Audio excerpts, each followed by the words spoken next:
लीजिए सुनिए आचार्य चतुर्सेन शास्त्री के लिखे उपन्यास बगुला के पंख का भाग 61 मेरी यानी समीर गोस्वामी की आवाज में।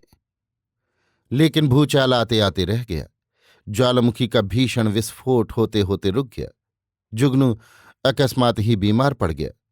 घोर परिश्रम, अनियमित जीवन और गहरे मानसिक उद्वेग ने उसके रोग को संक्रामक रूप दे दिया। चिकित्सकों ने उसे टाइफाइड करार दिया। अब एक तरफ चुनावों की धूम मची हुई थी, दूसरी ओर जुगनू अपनी शैया पर छटपटा रहा था। उसके चारों ओर आदमियों की, सेवकों की, परिचारिकों की कमी न थी, पर आज वो जीवन में पहली ही बार एक नारी स्पर्श के लिए छटपटा रहा था।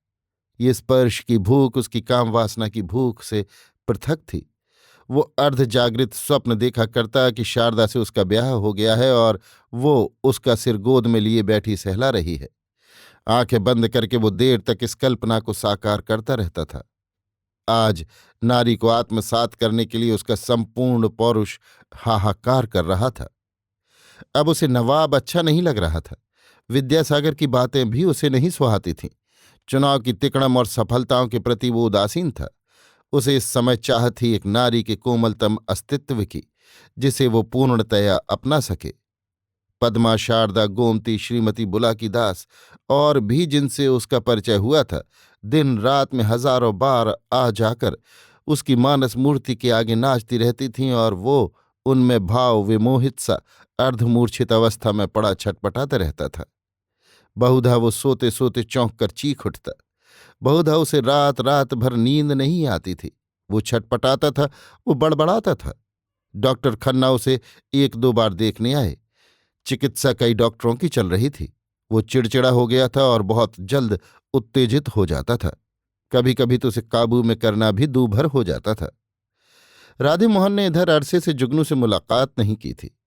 अपनी दावत के सहारे एक दो बार वो उससे मिलने भी आया, पर जुगनू काम में इतना व्यस्त था कि वो उससे ठीक ठीक बातें भी न कर सका। अब जो उसने अचानक जुगनू के बीमार होने की खबर सुनी तो वो ताबड़तोड़ उससे मिलने उसके मकान पर आ पहुंचा। जुगनू गुमसुम पड़ा हुआ था। उसकी ये हालत देखकर राधेमोहन द्रवित हो गया। उसने कहा, ये क्या भाई साहब, आपने मुझे खबर भी नहीं दी। यहां आप अकेले पड़े हैं, ये हालत कर ली है। आप मेरे घर चलिए, मैं आपको यहां अकेले कैसे छोड़ सकता हूं। मेरी पत्नी ने जब सुना तुरंत मुझे भेजा कि तुम्हें ले ही आऊं। जुगनू के मन में एक बिजली सी कौंध गई। एक सुखद अनुभूति ने उसे जैसे आह्लादित कर दिया। भूली हुई गोमती की अलहड़ता, अपने से अज्ञात सी मूर्ति उसे याद हो आई। उसके घर जाने से तो उसका रात दिन का सामना रहेगा। जुगनू बीमार था, अशक्त था, लेकिन वासना का संबंध तो उसके जीवन से ही था। वो कुछ उत्तर न देकर चुपचाप पड़ा छत को ताकता रहा। राधे मोहन ने फिर कहा, क्यों, आप सोच क्या रहे हैं? आपको अवश्य मेरे यहां चलना पड़ेगा। परंतु भाई, तुम्हारा घर छोटा सा है, तुम्हें असुविधा होगी। मैं भाभी को कष्ट नहीं देना चाहता। अच्छा हो जाऊंगा, कभी कभी देख जाया करो। ये नहीं होगा, मैं भूख हड़ताल कर बैठूंगा। घर छोटा है तो क्या हुआ, हमें कोई तकलीफ नहीं होगी। जुगनू का मन था तकलीफ हो भी तो भी चलना चाहिए। वो आधे घूंघट से झांकता हुआ, लाज भरा मुख, वो सहज सलज्ज मुस्कुराहट और शोभा आंखों के सामने रखने योग्य है।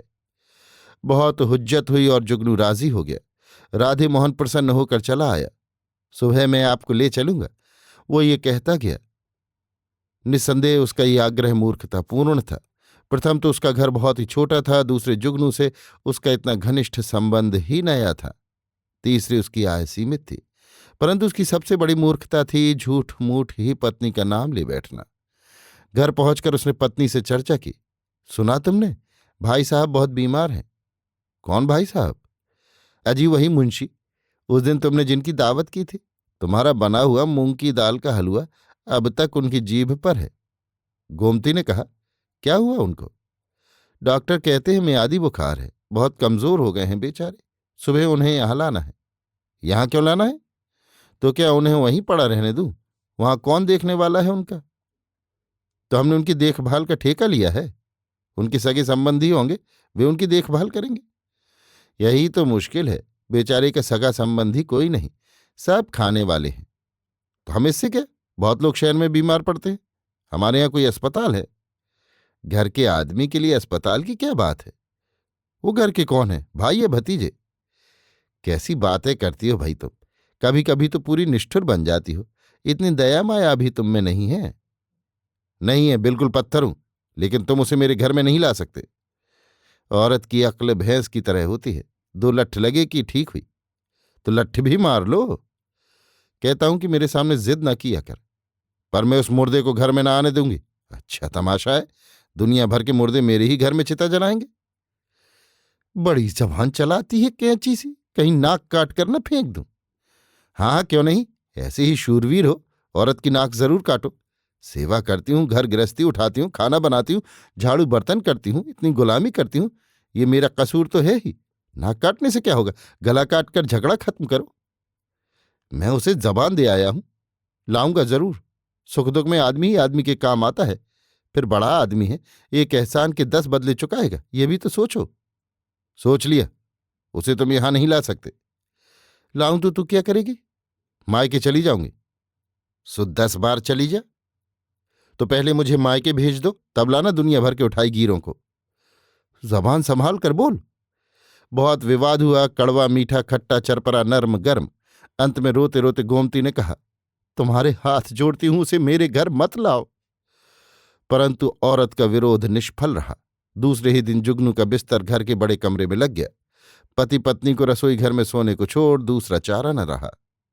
गोमती ने जुगनू के लाने का विरोध तो इतना तीव्र किया था, परंतु जुगनू के घर में आने पर उसकी सेवा तन मन से की।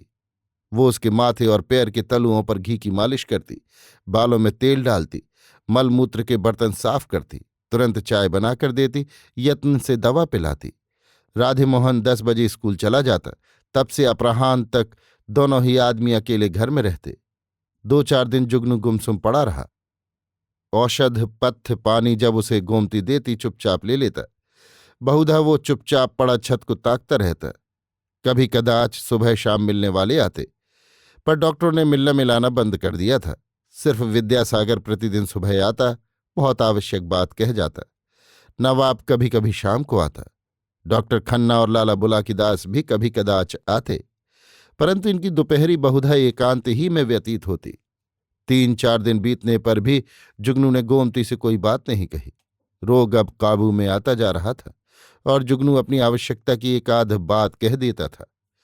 एक दिन दोपहर के बाद जब जुगनू गहरी नींद सोकर उठा, उसका मन हल्का था। उसे जगा हुआ देख गोमती दूध का प्याला लेकर आई। उसे चम्मच से दूध पिलाना पड़ता था। धीरे धीरे उसने दूध पिलाया, गीले तौलिए से मुंह साफ किया। इस समय उसके मुख की सांस जुगनू अपने मुंह पर अनुभव कर रहा था। उसकी एक आध लट भी लटक कर जुगनू के माथे पर घूर रही थी। दूध पीने पर वो कुछ देर गोमती को एकटक देखता रहा। फिर उसने आहिस्ता से कहा, भाभी। गोमती उसकी चारपाई पर झुकी। जुगनू ने कहा, बड़ा कष्ट दे रहा हूं भाभी, तुम न संभालती तो मैं जिंदा न बचता। ऐसी बात क्यों करते हो? गोमती ने बड़े संकोच से कहा। वो हटने लगी तो जुगनू ने उसका हाथ पकड़ लिया। तकिए के नीचे से पर्स निकाल कर कहा, इसे रख लो भाभी। ये क्या है? जो भी कुछ है तुम रख लो। गोमती ने पर्स खोलकर देखा, नोटों से भरा था। उसने कहा, ना, मैं नहीं ले सकती। तुम्हें मेरी कसम भाभी, मुझे मरा ही देखो जो ना करो। वाह, कसम क्यों देते हो? अच्छा, उनसे पूछूंगी। ना, भाई से मत कहना, वे समझेंगे कि उनके प्रेम का मूल्य चुका रहा हूं। पर यह बात नहीं है। ये बात नहीं तो फिर क्या बात है? भाभी, मैं जानता हूं तुम लोगों की थोड़ी आय है, खर्च की तंगी है। इतने खर्च का भार कैसे सह सकती हो? तो घर के आदमी के लिए सब कुछ करना पड़ता है। जब घर का समझती हो तो इसे रख लो, दूसरी बात क्यों सोचती हो? गोमती के हाथों में पर्स था और पर्स से भरा हुआ हाथ जुगनू की मुट्ठी में था। मुट्ठी कांप रही थी और गोमती का हाथ भी पसीने से भीग गया था। उसने कहा, नाना रहने दो, अब तो कसम लग चुकी है, ना लोगी तो मैं मर जाऊंगा। राम राम, ऐसी बात कही जाती है? तो मुझ दुखी को दुखी मत करो, चुपचाप रख लो और भाई साहब से मत कहना। गोमती ने और हठ नहीं किया, पर्स लेकर चली गई। इस समय उसका सारा शरीर पीपल के पत्ते की भांति कांप रहा था। क्यों भला? अब इस क्यों का उत्तर अपने मन से पूछिए। अभी आप सुन रहे थे आचार्य चतुर्सेन शास्त्री के लिखे उपन्यास बगुला के पंख का भाग 61, मेरी यानी समीर गोस्वामी की आवाज में।